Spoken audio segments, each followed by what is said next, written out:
Greetings, everyone. This is Canadian Meets the South. What episode is this? I don't even remember. But today I'll be reviewing uh, Bust Hell Wide Open by by Samuel W. Mitcham Jr. And of course, I've been wanting to review this book for a long time.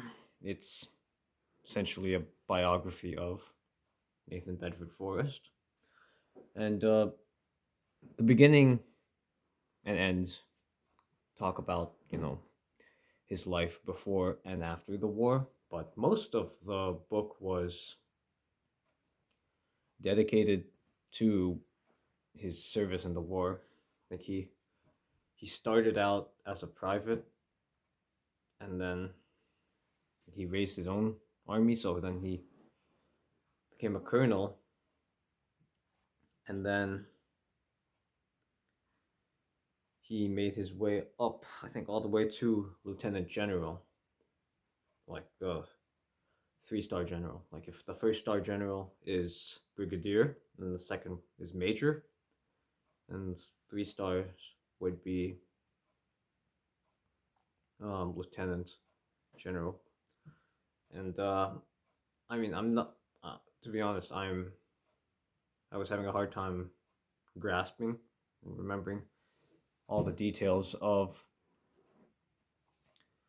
the war. Like I'm really more of a guy who talk when it comes to political theory and constitutionalism within a federation. Let's talk about Forrest. So he did not grow up as a Christian.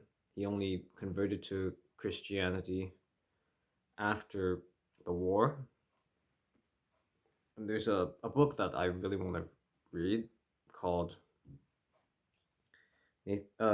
Nathan Bedford Forrest's Redemption. It was written by a pastor. It talks about his views on race uh, evolved after the war. But even before the war, um, Samuel Mitcham Jr. was saying that he he never hated blacks, and he had told 53 of his slaves um, at the onset of the war to join him, and they would have their freedom after the war was over, should they win, and then if they lost, if the South lost, then they'd be free anyways. And only one of them deserted, but he started with he gained his riches, I guess, from slave trading, which was, you know a little looked down upon compared to like just being a planter who owned slaves. Well, like morally speaking, but he made a lot of money doing that, and afterwards he decided to settle down, and he sometimes would gamble, and his wife, who was a, a Christian from childhood, well, Presbyterian to be specific, was against gambling. However, what I at least for many Protestants, gambling is a sin. Uh, I'm Catholic, and actually, it's technically not a sin, but Forrest's wife felt really strongly about gambling, and she would pray whenever he would gamble. And even after the war, he did some gambling. He got into some financial problems, and he managed to pay off his debt from gambling. But the last time before the right before the last time he gambled, he promised his wife that he would stop immediately after getting the getting the money necessary to pay off the debt. And the wife didn't like that he was gambling, but after he earned the money from gambling, he stopped for the rest of his life. And the people he was gambling with was telling him to gamble more, but then he said no, no, and then that's it. So that was interesting. I wonder what would have happened had he lost all his money gambling. But it reminds me how in Japan, gambling is looked down upon for the most part. They have these machines called pachinko, and they don't directly gamble with money. It's more like the tokens. And then there's also horse racing in Japan, but they don't really like casinos. Um, they're like in 2020, in 2028, there's supposed to be Japan's first casino in Osaka, but I've talked to some Japanese people and they don't really like gambling. It's uh it's not really something that is part of their culture and that they like for the most part. And this, it got me thinking about gambling a little bit. Uh, this book as well, and how it was considered to be a sin by some Protestants, probably even to this day. What else can I talk about?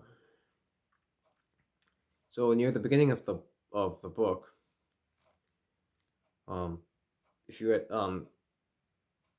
the Mitcham brings up Robert E. Lee and Joe Johnston,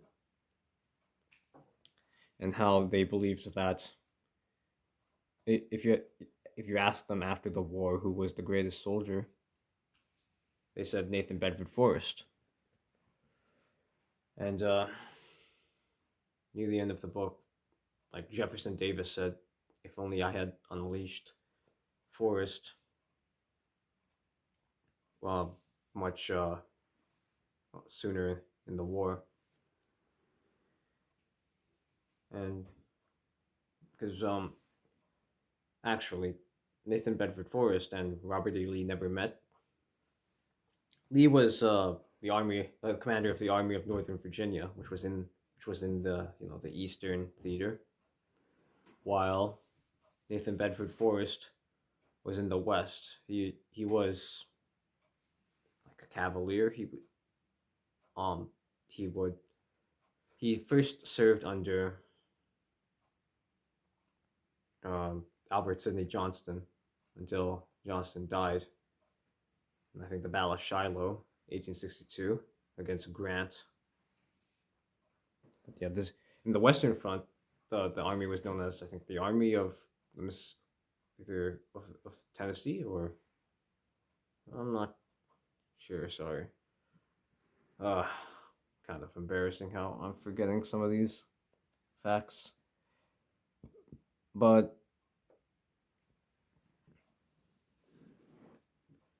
um, he was known for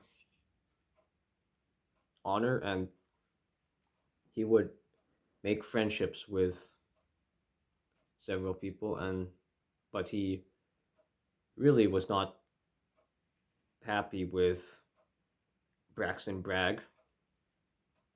His relationship, well, really with Braxton Bragg's relationship with the other commanders was really poor, and maybe not necessarily. He the the greatest general. He and he was Jefferson Davis's friend, so Davis would not, relieve him of command for a while. And Bragg and Forrest were really not on good terms.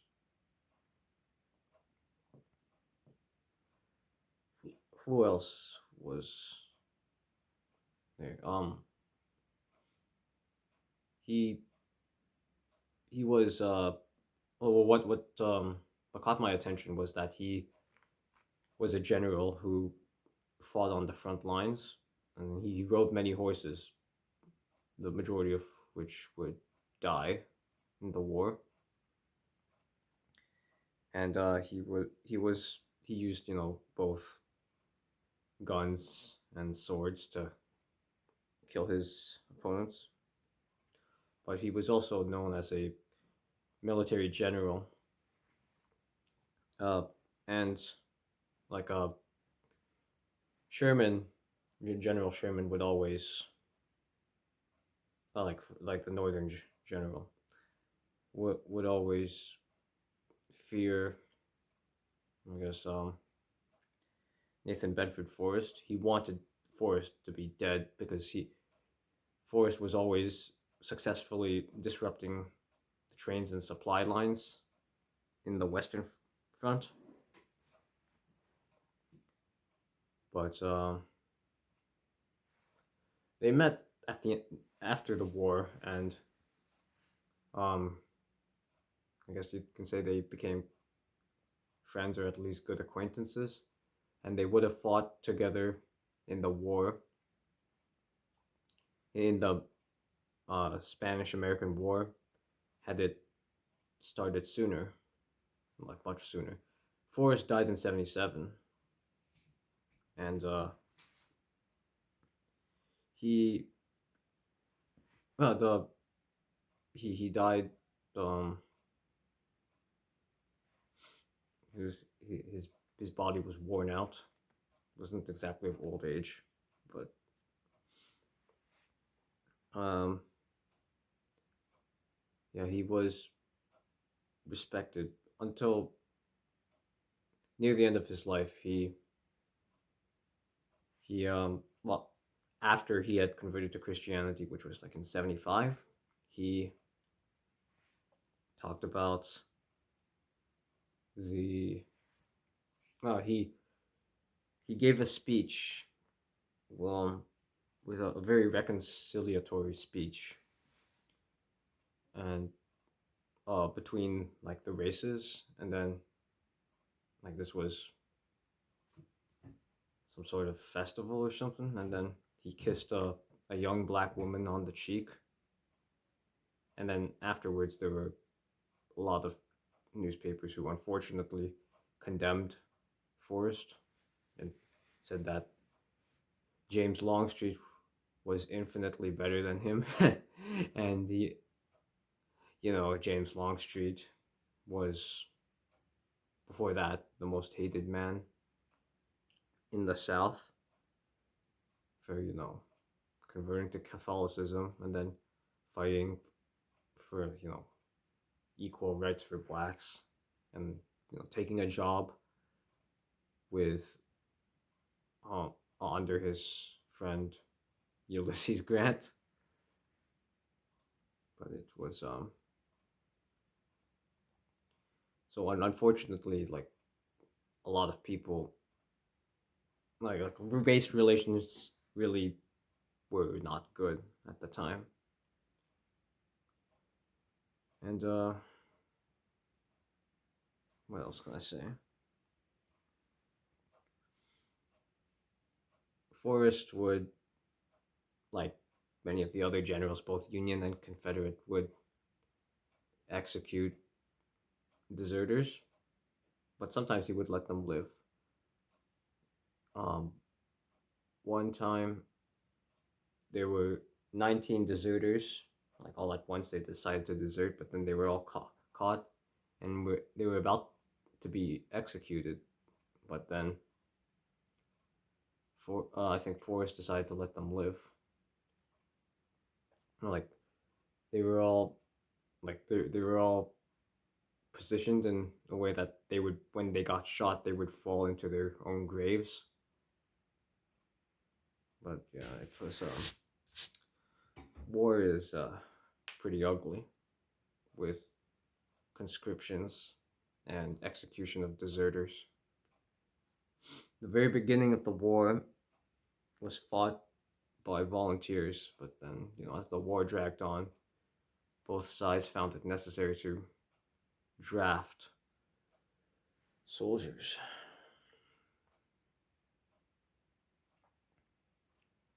What else? I'll talk about or when you think of Forrest, you think of the Ku Klux Klan,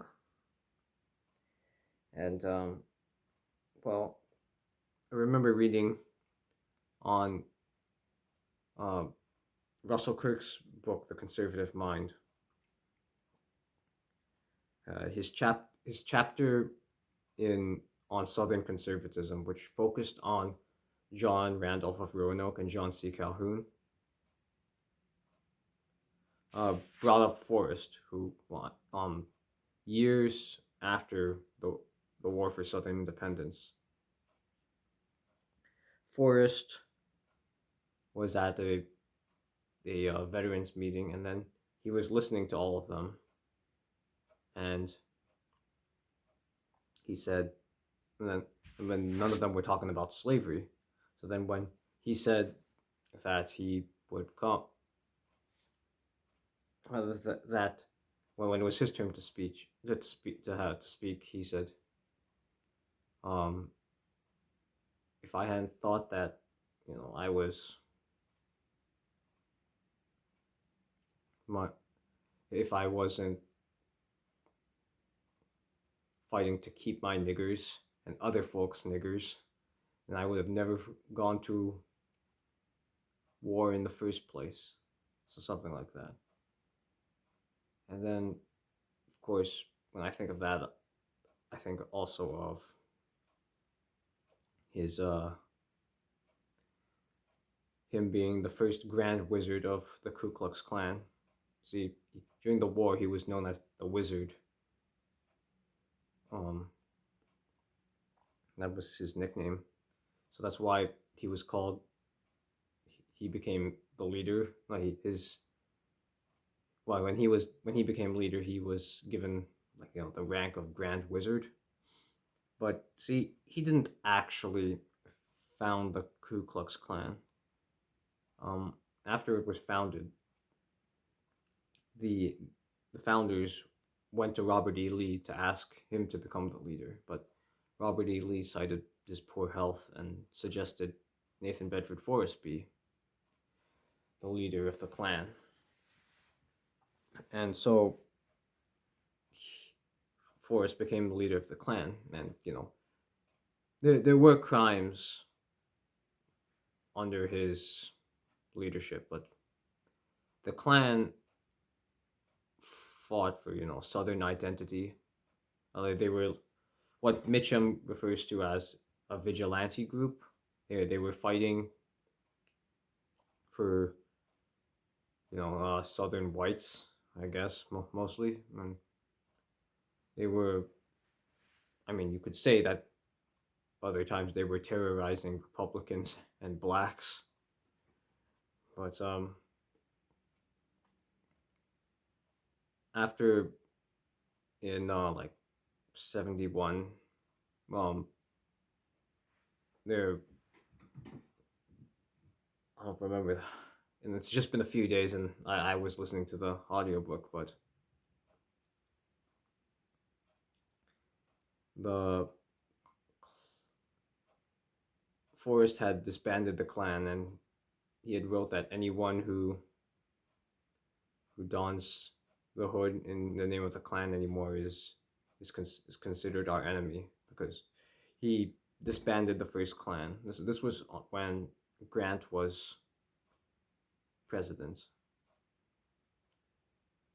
and Mitcham says that the second Klan is a disgrace compared to the first Klan. And of course, like the second Klan was revived after the Birth of a Nation was screened at the White House when the president was Woodrow Wilson, and yeah, that wasn't it made it revived the Klan, but see, most of the members of the second Klan were outside the South, so they would use the U.S. flag, not the much more than the uh the battle flag of the Army of Northern Virginia. Well, see, that flag, that is supposed to be a square flag, but the popular rendition of it right now is rectangle. But the rectangle flag, I think more of the Confederate Jack, Navy Jack, but it's of a lighter color. Hmm. So I think the battle flag of the Army of the Tennessee, but that's even it's slightly darker than the one of Northern Virginia. But yeah, the Klan started using the U.S. flag much more than the Confederate battle flag, because and then Southern identity wasn't there anymore. It was like you couldn't celebrate that you were a Southerner if you're like all the way in Idaho or Maine. But yeah, clans were popping up, and yeah, and of course, people are gonna think that this is Nathan Bedford Forrest's legacy, even though it's not. I mean, see, he actually was a Union man, but then Link when Lincoln's call for the troops to in after Fort Sumter um made him drove Forrest to the Confederates, which honor and states' rights, these were important to him, just like many other Southerners. And I guess what maybe he's infamous for is the massacre at Fort Pillow. And I think there were many black Union soldiers who died, who were massacred there. And I think Fort Pillow they had surrendered, but my head's kind of fuzzy on that, but it's not entirely clear that he that Forrest was in favor of the massacre, but many of the soldiers underneath him massacred the Union soldiers. I think even after they had surrendered, and of course, those who are not historians, particularly non-Southerners, who are not favorable to Forrest, we're gonna certainly put the blame on him. But yeah, Forrest is an interesting guy, and I might review another book such as the Nathan Bedford Forrest's Redemption. But like, there's no audiobook, so I'd have to like purchase the book, either the physical book or like the Kindle, and then read. We'll see. Well, one last thing. I know this review's been all over the place. Samuel Mitcham often brings up Erwin Rommel, the Nazi general in World War II, who I think even Churchill considered to be an honorable and talented general. Like Rommel, well, was I don't really know much about him, but he was known as the Desert Fox, and Mitcham supposedly has written a biography on Erwin Rommel. Well, look, many of these,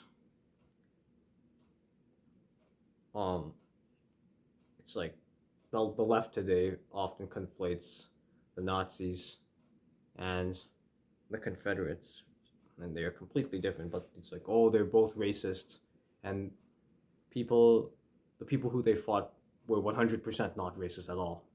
It's like this is like this false dichotomy of good guys and bad guys. But man, this is just like World War II isn't exactly ancient history. Um, I actually, I've met recently, like last week, I met a woman who was from who was born in Nagasaki, where one of the bombs was dropped, and she said that her uh, paternal grandmother got affected by the bombs and died of cancer before she was born. So it's was a little painful for me to hear. Well, not just a little; it was really painful to hear. But yeah, this was World War II was is not exactly ancient history. It's not even 90 years ago. But Nathan Bedford Forrest's, I think, grandson or great grandson um, was, I think, a brigadier general in the war against the Nazis, and he was a pilot, and he had died. Um, but yeah, and supposedly, yeah, that's where his name, or at least the Forrest's patrilineal descendants died. Uh, but after that, I think the Nazis buried him. This was like this wasn't when the war was over. This was not nearly when the war was over. Close, not even close. So the Nazis um, buried like the dead of the Allies, which included Nathan Bedford Forrest III, and then afterwards the Americans got his body. But yeah, certainly there was honor among the Nazis. Like, I know you say this and now you're gonna get canceled, but this goes back to Rommel because Winston Churchill thought he was an honorable man, and he who was fighting for his country, Germany. That's what a lot of them were doing. But now, going back to how the Nazis and the Confederates often get conflated by the left.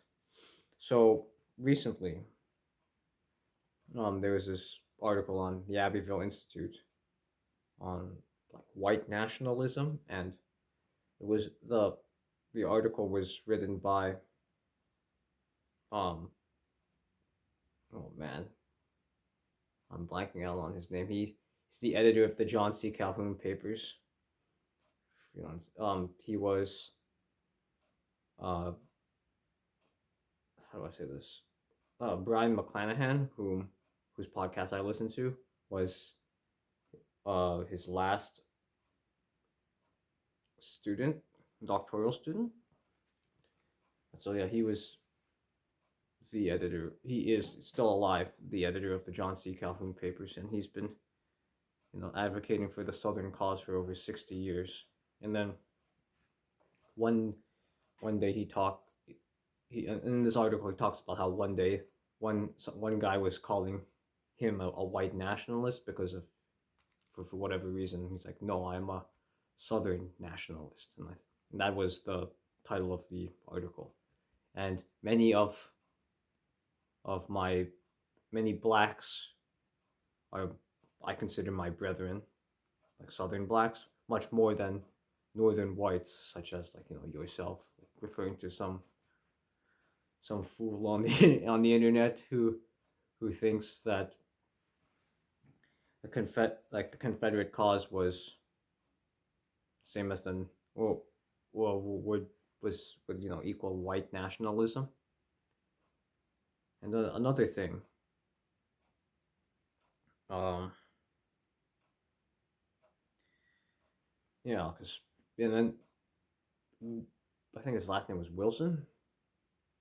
Oh man, I'm sorry, I'm blanking out on his name, but yeah, the professor from South Carolina talked about how the Nazis were invading and conquering other no smaller and weaker countries, and this is not what the Confederates were about. Um, they were about fighting for independence. It's got nothing in common, but of course they get conflated. Anyone's and like if you've heard enough Southerners saying that Abraham Lincoln had more in common than Hitler because they believed in centralized power and they were against states' rights. Like in Mein Kampf, Hitler mocks the ideas that the states had rights. But I'd say Germany right now, like you can see Germany and Austria, which is where Hitler was born, are both federal republics, and they live side by side. And a lot of people they're against, or like in Canada, they're against abolishing the monarchy simply because, oh, then they'd say something like, well, what's the difference between us and Americans? Well, there's we'd still have to be like if we had abolished the monarchy, we would be two federal republics side by side, just like Austria and Germany. Austria and Germany have their own identities and their own they want to govern themselves independently of each other. Not to mention, I as a Canadian would not want to participate in American wars at all. And I'm glad that there is no draft, at least right now. A long time ago, in World War I, you would have a conscription. And this was a big issue in the 1917 election. The leader of the Liberal Party and the former Prime Minister, Wilfrid Laurier, was leading mostly, well, his base was mostly French speakers in Quebec, and the prime minister at the time, who won after like he was serving like a 6 year term, like the war delayed World War I delayed the election, like his re-election because um yeah they were in the middle of a war, but yeah his base was mostly the English speakers who were loyal to the king and therefore would like what the king of Great Britain, because of course they would be the French speakers would be less loyal to the British crown. I mean they speak French, so of course this would be this is not too surprising. And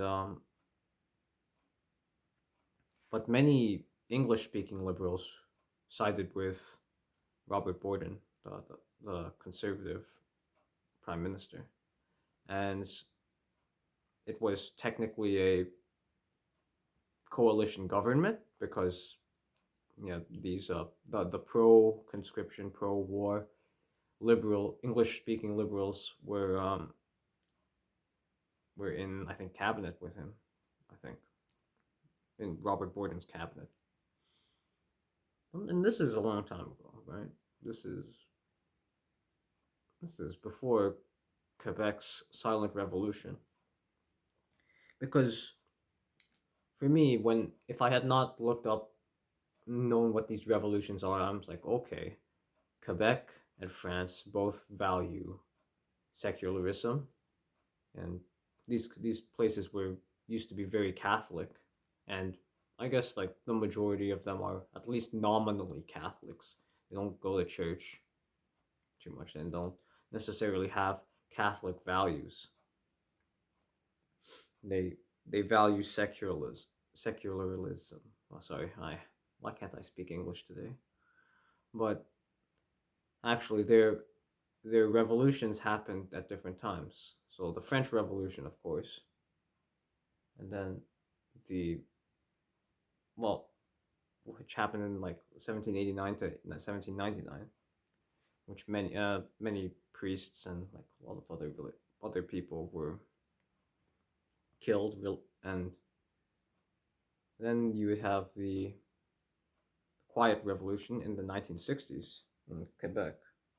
So these are different things. But Brian McClanahan talked about how they are more both of these, like the French culture is much more centralist than the Anglo-American tradition. And I was thinking of Enoch Powell recently, who talked a lot about money. Well, like um, Margaret Thatcher brought up her. Hold on, I'm gonna move up. And hold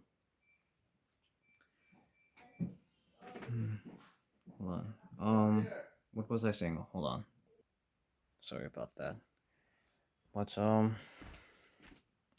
what was I talking about? These revolutions happened at different times. But well, I was talking about Enoch Powell, um, famous member of parliament from Britain, who gave a Rivers of Blood speech recently. I was reading about him. So Margaret Thatcher greatly valued his opinion, even though they were in the same caucus for a while. But and their biggest difference came in foreign policy. He was Enoch Powell was much more isolationist than Thatcher. Um, and this goes hand in hand with his views on Northern Ireland, because you see, Thatcher believed that the U.S. would be an ally, was supposed to be the ally of the UK, while as Enoch Powell saw the U.S. as a rival and thought that the U.S. wanted Northern Ireland and the Republic of Ireland to join together to, I guess, weaken the UK. But that's why Enoch Powell was um, against devolution of powers. He did not like the idea of devolved parliaments that not just Northern Ireland but also Wales and Scotland, because he was much more of a nationalist. He wanted more power, I mean, he was a British nationalist, and he just wanted like all of them to be governed, all the countries of the UK, all the nations like England, Scotland, Wales, Northern Ireland to just be subject to one set of rules. Um, but and Thatcher liked what he had to say about you know inflation and how more government spending would result in more inflation, and this goes hand in hand with like Thatcherism, I guess. But but her main disagreement with him was over foreign policy. And then I was talking about the rivers of blood speech. A lot of people are now bringing that up. How he said the rate of immigration would result in like the black man having the whip over the white man. Of course, at the time, even in '68, he was being condemned for being a racist. And then he shows up on this American show like Dick Curbin or something, and addresses that and to an American audience. He said, "When you say race, you are either talking Negro or non-Negro in America, but see, it's different in the UK because the UK used to have an empire of British subjects to the king, or right now the queen. Right now, at that time, this and so people, British subjects from all over the world, such as India and Jamaica, would just show up to the UK and it's like, oh, I'm a British subject. Well, and I mean now like the British Empire would become the Commonwealth, but you know, so black Jamaicans were essentially have the same rights as the people in the natives of Britain because they believed in this. So hold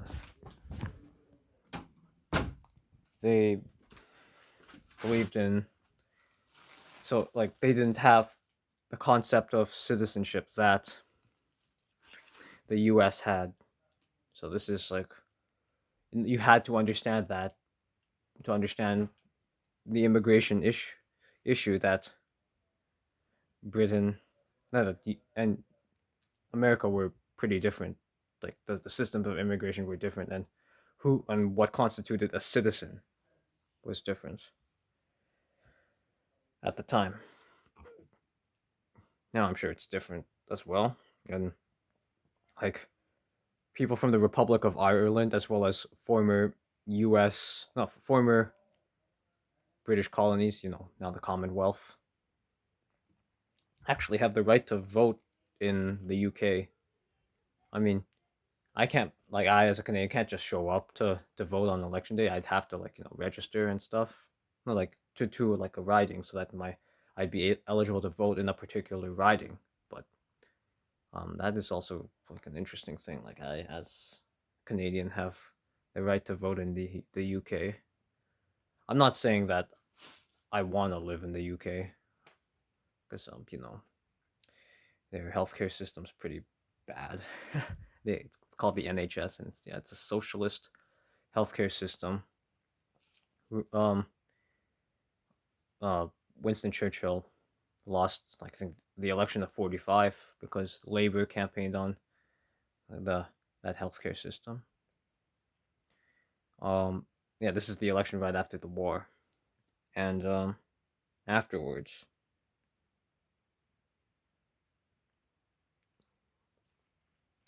I also don't like the gun situation. Now they're banning knives in the UK, and of course, everyone's talking about how immigration has completely changed London, and then they're calling it Londonistan, because there's so many Muslims. Um, and yeah, the culture has changed, and people are getting knifed. But yeah, hold on. Almost done, almost done. Um, but what else can I say? Yeah, I'm gonna wrap it up here. Thank you for listening. I